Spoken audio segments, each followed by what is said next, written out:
اور جو آج کی پیپلز پارٹی ہے وہ ایک الگ الحمدللہ آج کی پیپلز پارٹی بھی بھٹو کی ہاں پارٹی تو نہیں بھٹو کی پارٹی ہوتی تو پھر بھٹو جیسے کام کرتی, جو آپ نے ابھی گنوایا نا وہ کام بھی کرتی.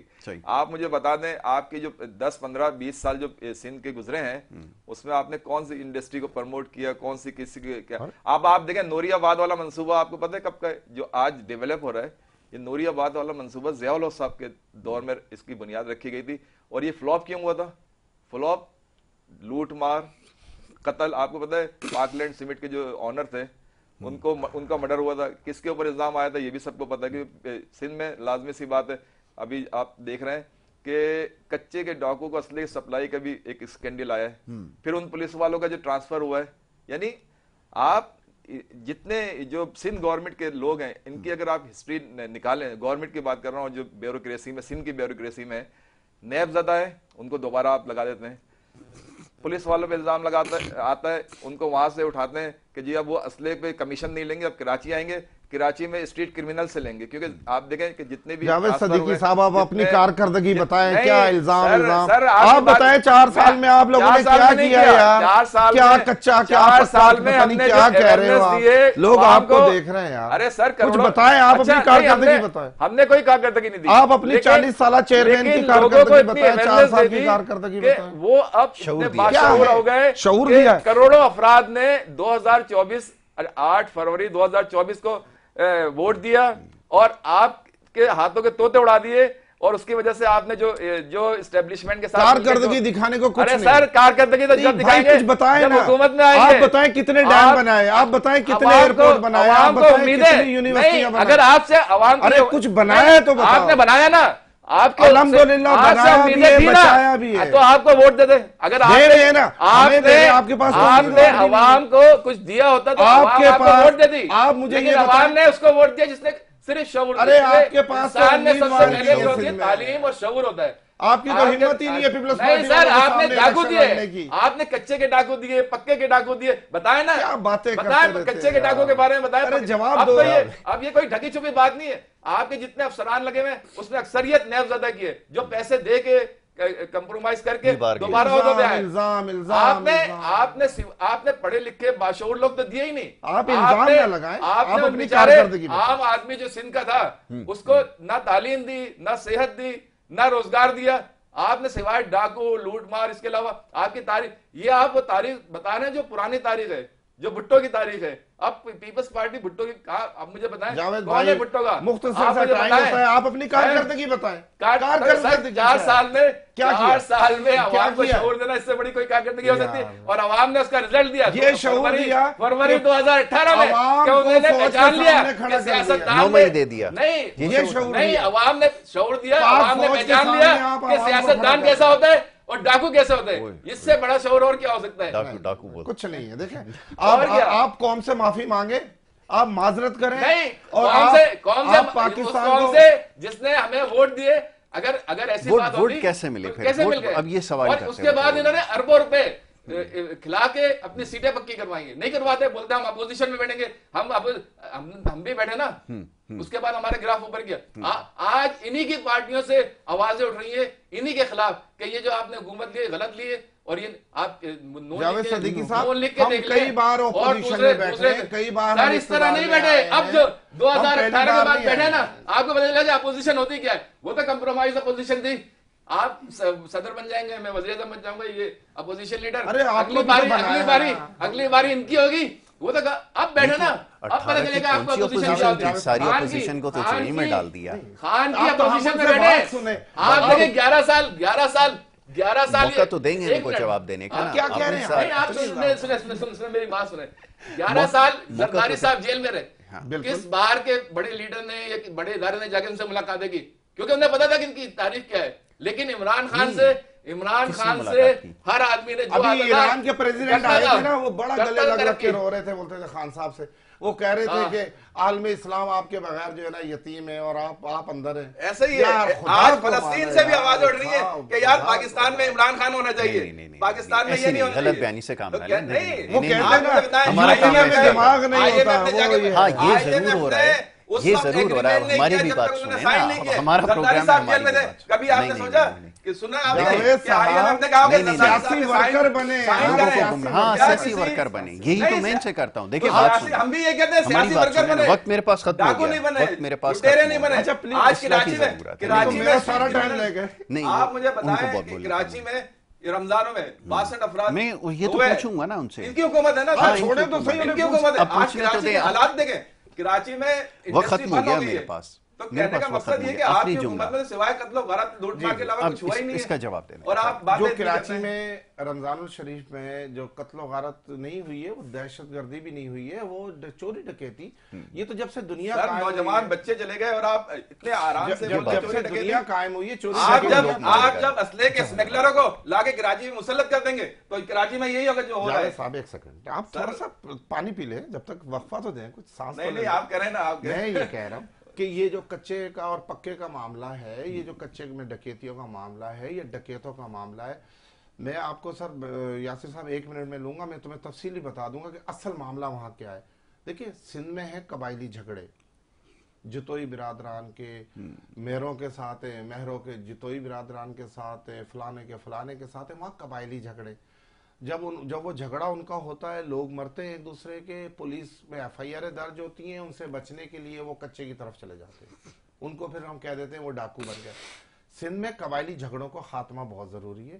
ابھی جو ہمارے ایک ایڈوائزر صاحب کی گاڑی سے ایک آئی ہے خبر کہ ان کی گاڑی سے کچھ اسلحہ وغیرہ پکڑا گیا, دیکھیں یہ سب قبائلی جھگڑوں کا معاملہ ہے. یہ نہ کوئی ڈکیت پالے ہوئے کسی نے, یہ خود مفرور ہوتے ہیں, یہ خود جو قبائلی لیکن اسٹیٹ کہاں ہے پھر سوال یہ پیدا ہوتا ہے. اسٹیٹ تو کر رہی ہے, دیکھیں اسٹیٹ مار رہی ہے, لیکن ابھی تک کامیاب نہیں ہوئی. دیکھیں سندھ میں اور بلوچستان میں سرداری اور قبائلی نظام تو ہے نا, آپ اسے ختم تو نہیں کر سکتے. اسٹیٹ ود ان اسٹیٹ ہوگی تو اس کو تو پھر حکومت کا کام ہے نا, اس کو اگر چیلنج کریں کہ ہم اس پر بہت سخت ایکشن لیں گے, اور ہو سکتا ہے ہم ڈرون کا استعمال بھی کریں کچے میں.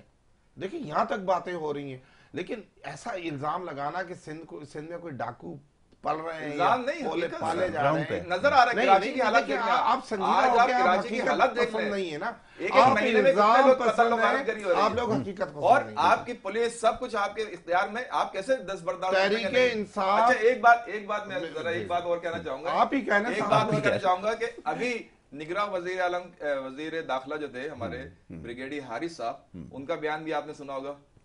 مطلب وہ کوئی معمولی شخصیت نہیں ہے, وہ سیکیورٹی کے ادارے میں انہوں نے پوری عمر گزار دی, اور اس کے بعد ریٹائرمنٹ کے بعد ابھی وہ نگراں گورنمنٹ میں آئے تھے, اور یہ ان کا بیان تھا کہ سندھ میں ڈاکوؤں کی پرورش حکومت سندھ کرتی ہے.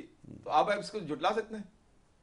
یہ ان کا بیان تھا بریگیڈیئر حارث صاحب کا. باتیں انہوں نے کہی تو ہیں, کہنے کا مقصد یہ ہے کہ آپ کس چیزوں کو جھٹلائیں گے, یہ تو حقیقت سامنے نظر آ رہا ہے. کہ ہر جو کچھ مہینے ہو رہا آپ ہے, آپ سندھ میں قبائلی کراچی میں کون سا قبائلی کوئی ڈاکو نہیں ہے سندھ میں, آپ کی بات مان لیتے ہیں, سندھ میں کوئی ڈاکو نہیں ہے, صرف قبائلی جھگڑے ہیں جن کی وجہ سے وہ انہیں ڈاکوؤں کا رنگ دیا جاتا ہے. کراچی کا جواب دیں, کراچی میں کیا ہو رہا ہے. کراچی میں اس وقت جو کراچی 3.5 کروڑ آبادی کا شہر ہے. کیا مطلب اس میں 3 کروڑ کی آبادی ہے, وہاں پہ کیا آپ کو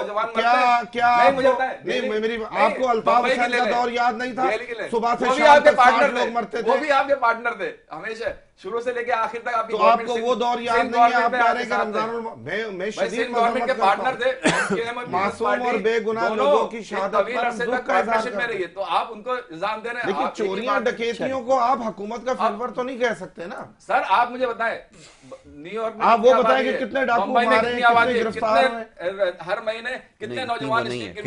بالکل صحیح. یہ آبادی کا بہانہ بناتے ہیں, کبھی مسائل کا بہانہ بنا دیتے ہیں. 40-50 سال سے حکومتوں میں کچھ کر نہیں پا رہے, بہانے بازی. چلے اس کے اوپر انشاءاللہ ایک تو یہ بڑا پرابلم ہے, یہ جو قوم یوتھ ہے یہ کسی کی سنتی نہیں ہے, نہ کسی کو بات کرنے دیتی ہے, یہ اتنا رولا پا دیتے. چلے وقت ختم ہو گیا, اب آپ نے بول دیا, اگلی نشست ہوگی انشاءاللہ اس پہ بات ہوگی. جاوید صاحب بہت شکریہ آپ کا, جناب عبدالرزاق باجوہ صاحب بہت شکریہ دونوں معزز مہمانوں کا.